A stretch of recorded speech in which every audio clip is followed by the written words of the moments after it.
Music makers कुडा घावनाळे सिंधुदुर्ग जिल्हा। एक आमच्याकडे बघा नवीन पकवास लाल सिसममध्ये बनवलेला आहे। स्वाती मनमोहन सिंग यादव वसई वेस्ट मुंबई ते साईडचा त्यांना हा पकवास त्यांची ऑर्डर होती, त्याप्रमाणे आज काही दोनचा पकवास त्यांच्यासाठी आज मी बनवलेला आहे। आज तो पाठवणार आहे।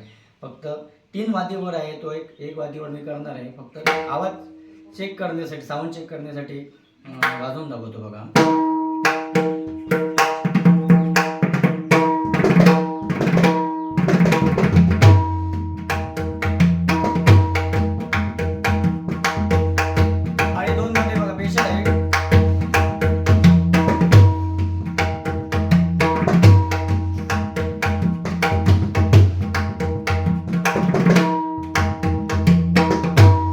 साऊंड चेक करणे तुम्ही जास्तीत हेडफोनचा वापर करा।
मध्ये 2 बंदिशी वाजवण्याचा प्रयत्न करतो।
हा पकवास तुम्हाला आवडला असेल, आवाज आवडला असेल तर अवश्य चॅनलला सबस्क्राईब करा, लाईक करा आणि अवश्य कमेंट द्या। आणि कोणाला नवीन जर पकवास पाहिजे असेल तर माझ्या खाली स्क्रीनवर माझा नंबर आहे, ते तुम्ही कॉन्टॅक्ट करा आणि तुम्हाला असा नवीन पकवास मी बनवून देईन। धन्यवाद।